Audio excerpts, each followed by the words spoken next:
কালকে ছিলে অচেনা যে আজকে কি করে সবার চেয়ে আপন হলে এই অন্তরে।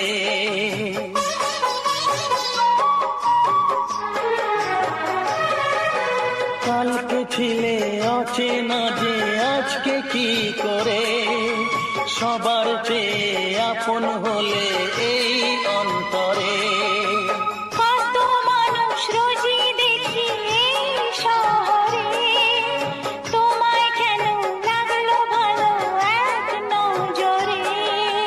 তোমাকে ছেড়ে থাকতে পারি না,